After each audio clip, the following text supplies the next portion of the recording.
Hi, this is Ida. Good evening. I'm going to talk a little bit about the brain today, and I'm going to do that because there's I talk about a lot about health. There's many aspects of health that are so interesting, and the cool thing is that there's so many things you can actually do yourself. So tonight I'm going to talk a little bit about what happens to the brain when we age, but also a little bit about what you can actually do because you can do something. I was brought up learning that our brain shrinks when we grow older, and well, in fact, it does. But you can actually change that, and you can actually do something about it. So I think that's very exciting. So I hope you will like this, and I hope you will get value. I hope you will share it if you know somebody who would like to hear this, and give me some love and some appreciation. That will be lovely. So anyway, back to this. When we are in the late 20s, our brain actually starts to age, which is, I think it's a little early, but I mean, that's actually what happens. We start losing brain cells. And I don't know if you followed any of my previous lives. You would know that generally our health actually start declining when we are in the mid or late 20s. This is mainly linked to the body's, the inflammation that happens in the body. We're not able to produce enough antioxidants anymore to keep our body free of inflammation, and that's a really big issue here. And that actually also applies to the brain. So there's a couple of different effects that happens in the brain as we age. There's a decrease in us learning new information, and also recalling stored information, as well as paying attention, and also the brain's ability to communicate with the body.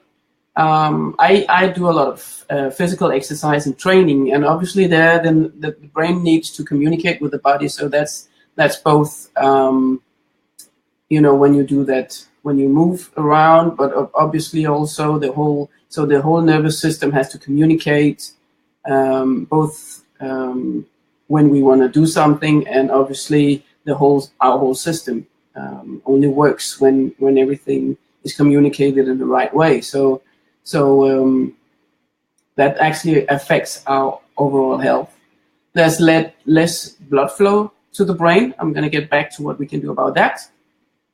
Our overall mental function also declines. And as I mentioned before, there's an increased level of inflammation in our brain. Why does this actually happen? Well, the lack of exercise, that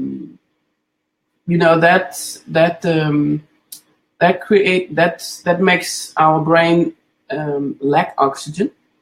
There's not sufficient blood flow in the brain, and there's this accumulation of oxidative stress, and that actually damages our brain cells, as it damages cells all over our body, but also our brain cells, and that leads to impaired cognitive function. Then there's been a lot of studies on this, and obesity actually plays a role here too.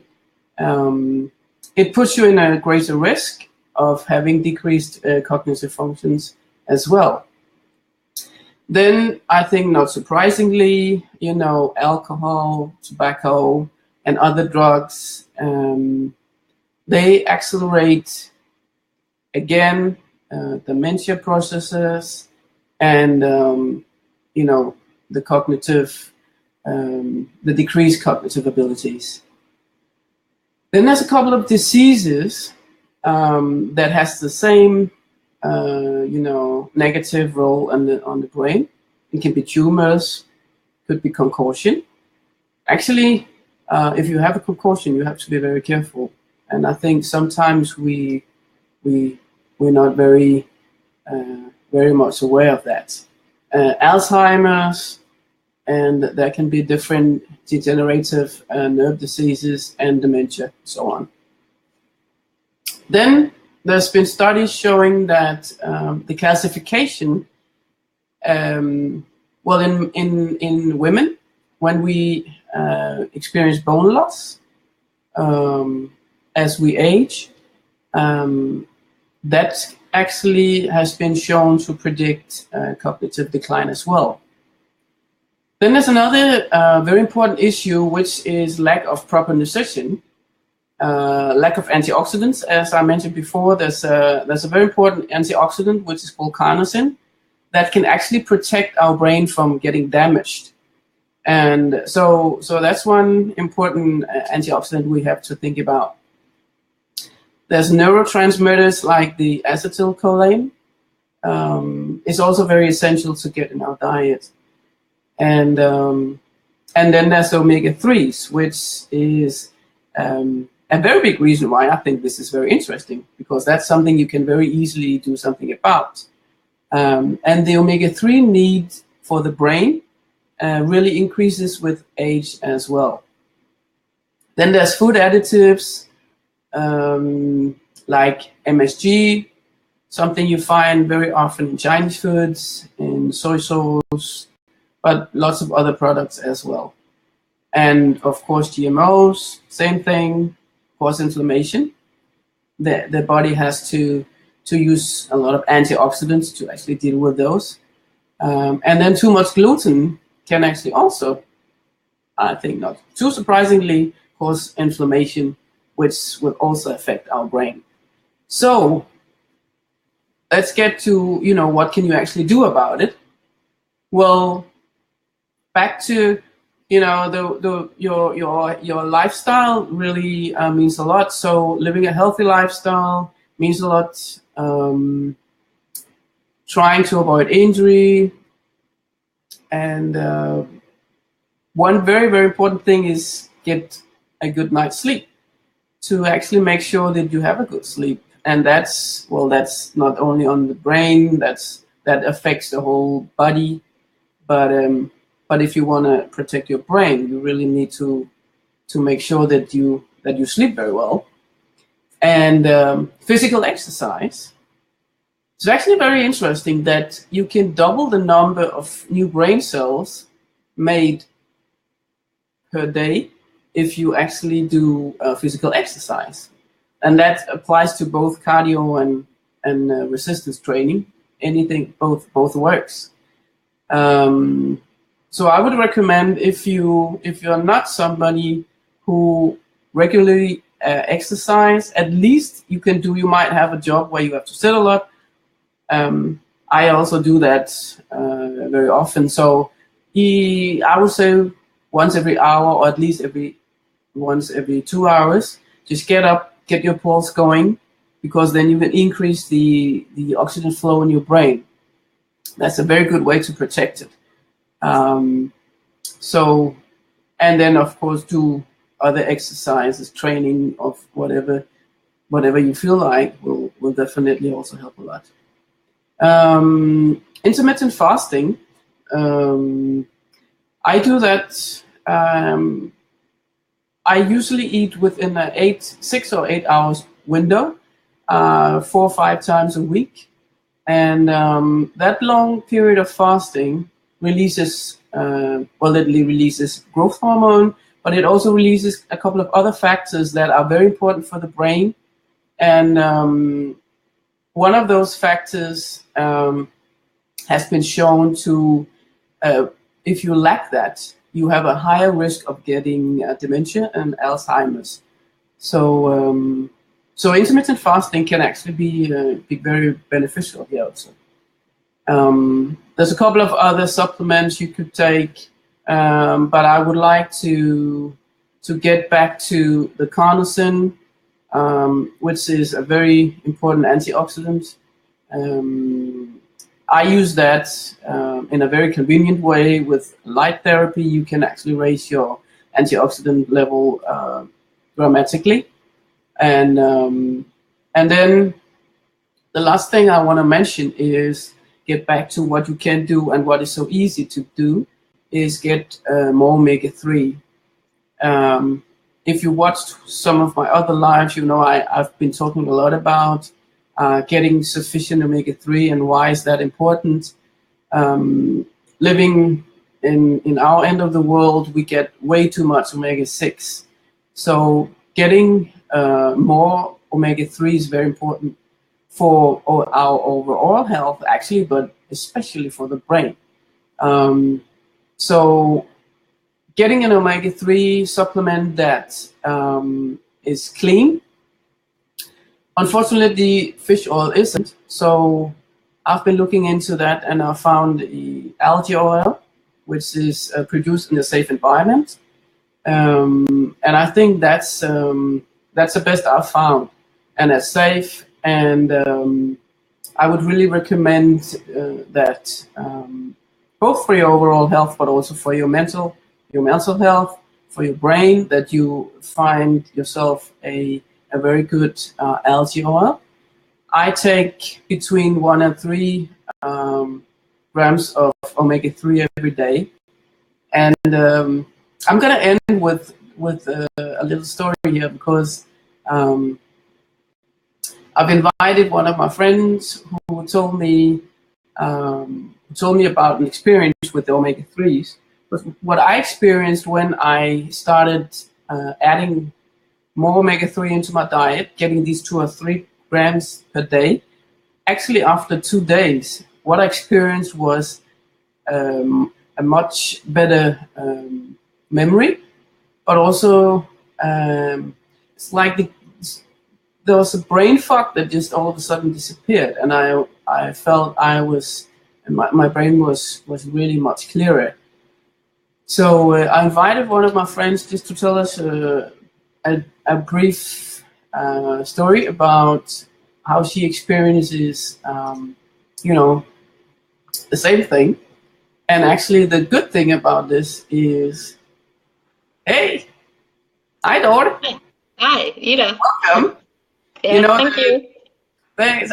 It's nice you just want to spend 1 minute on telling us this, because when you told me this, I was amazed, and I think for people who are also concerned about their children, what would you do about your children? How would you get them omega-3? I think this is very important. So maybe you want to tell us what I know you also take omega-3 yourself, but then you started giving it to your son. So maybe you want to tell us about that. Yeah, for sure. Yeah, but I started to give Oliver. I asked him if he wanted to try it, and he said yes. And I think we started about 3 or 4 months ago. And before that, where we started with the omega-3, then often when he come home from school, I always ask him, have you done your homework? And he, of course, never have made it. So he sat half an hour or 1 hour and sat with his homework. And then after we have started with the omega-3, then I suddenly asked, every day I ask him, have you made your homework? He said, yes. Are you sure? Yes. I've made it in the school. Okay, then I have to check it. And I could see every day he has made the homework in school. And then I suddenly think, okay, what has happened? What has changed? And then I became aware of the omega-3, and I'm definitely sure that that's the reason why he suddenly is more focused and concentrate. Yesterday we was in a meeting in the school and talked to the Danish teacher and the maths. And then they told us that he is so concentrated and he is very, very clever. So I think that's the reason why there's the omega-3. Wow. It's never been like that before. So no. Thumbs up. Wow, that's awesome. Because I know you told me about the homework thing, but I didn't know about the meeting also. That's really great. Yeah, that's really, really great. I'm very proud of him. But I think it's the omega-3. I can't explain it otherwise. So we definitely continue with the omega-3. Wow. Yeah. Thanks so much. That was wow. Yeah. Wow. So it means a lot. Is this clarity, I think, and I mean, to be able to give your children the opportunity to actually develop their brain in a better way. I think that's the greatest, right? Yeah. Thanks so much, Dorte. Yeah, you're welcome. I'll see you. Yeah, Bye. see you. Thanks. Bye. Bye. So, thanks, Dorte. Wow, that was great.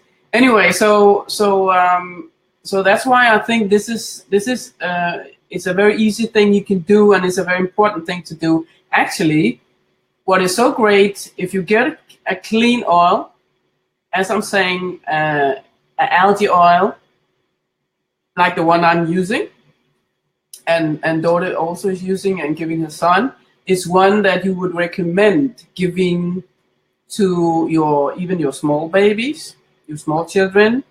And if you're pregnant, you would also want to take this because it's so crucial for the brain and for the brain health and for the development of the brain of the fetus and the infant.